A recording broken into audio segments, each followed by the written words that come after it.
This is how you dance the Jabba dance. You have to swing your body from left to right, left to right, without forgetting the footwork. Front and back, left to right, front and back, left to right. And of course, while following the rhythm of the music that's playing. Those were the words of my friend Thomas. At that time, Thomas had been a student of Namilyango College for just 1 year.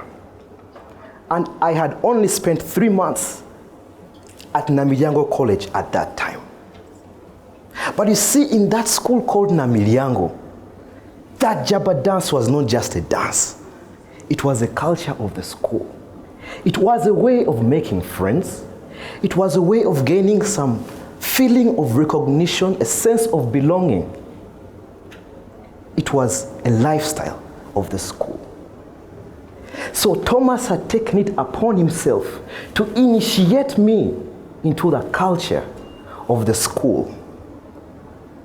About a week later, it would make sense to me why Thomas was relentlessly taking me through the Jabba dance class. For it was time for the school's annual dancing competition. I was just in Form 1. And in our high school at that time, Form 1s were not supposed to sit.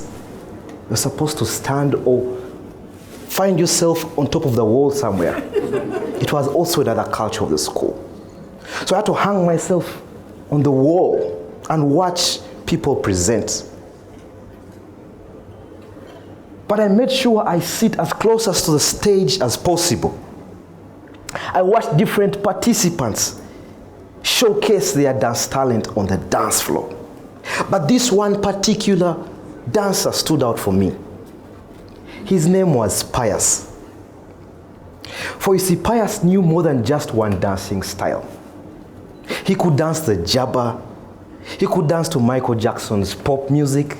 He could dance to Lingala, reggae by Bob Marley. He knew it all. So no matter how many times the DJs changed the song that was playing, Thomas did not leave the dance floor. He just kept on dancing. And it wasn't surprising to me that Pius won the dancing competition that evening. Pius inspired me. And as I sat up on that wall, I felt compelled. I thought to myself, maybe I could also be like Pius one day. So I took it upon myself, not to just practice the Jabba dance, but to watch all the music videos I would get my hands on. So that just like Pius, I would know the Lingala. I would dance to Michael Jackson, name it all. And a few years later, I was up on the stage, also competing for the best dancer in school. The music went on. The lights were on me. It was my turn to show what I had. They played the music. I swung with my Jabba. Front and back, left to right. Not forgetting the pop dance by Michael Jackson. When they played Billie Jean, I had to pull the moonwalk. They brought Awilo Longoba's Lingala, and I showed what my waist could do. Oh yeah. The reggae by Bob Marley. I mean, no matter how many times the DJ kept changing the songs, I just kept on dancing. And guess who won the dance competition that day? It was me. I was so proud of myself. I was happy. Not just because I had won the dancing competition, but because I had proven my hypothesis to be true. That to be a great dancer, You don't just have to know one dancing style. You don't just have to follow the rhythm of a song that's playing, but you need to know more than one dancing style. That lesson would later help me in other aspects of my life. For you see, life too is like the jabber. It has a song it keeps playing for us. And for most of us, or probably all of us, we have all experienced those moments where the song of life has changed for us and we have had to adapt to a new dancing style. It could be a time when you had to learn a new language, fit into a new environment, pick up a new skill, or study a new subject. I could share with you a story of mine that relates to that. I remember when I had finished high school at Namilyango, it was time for me to join university. I had no idea what I wanted to become. Apart from dancing, all I knew is that I liked arts and I liked math. And somehow that led me into a new song of life called architecture. I decided to pursue a career in architecture. There was no one in our family at that time that had tried architecture.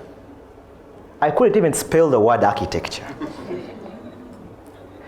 But I started my journey nonetheless. And years later, I had successfully graduated from architecture school. Together with my friends, we started up a company. We started getting projects. And 5 years down the road, we had designed over 20 residential and commercial buildings.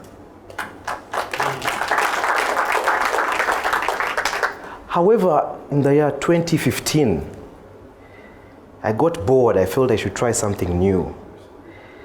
I thought I would try and advance and do a master's in architecture, but that didn't go so well.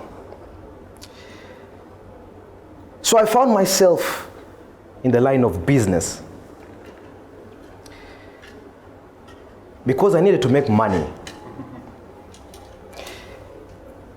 So as I speak right now, I'm majoring in supply chain and logistics management. I sell cars, Volkswagen and Ashok Leyland trucks. And my point here is, no matter how many times the song of life is going to change for me, I don't know what I'm going to be doing 10 years from now, or 5 years from now. I can't promise you.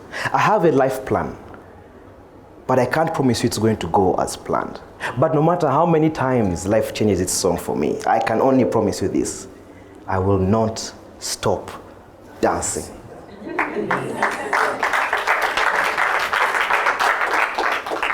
In the words of Archibald Joseph Cronin, a 1950s poet, he said, "Life is not a straight path. It's a maze of different routes. But if we keep our faith, a door will open. It may not be one that we had thought of, but nonetheless, it will be a door that will prove to be good for us." When all is said, we have all had those moments when life suddenly changes its rhythm and song. No matter what happens, please, my fellow dancers, don't stop dancing. Thank you.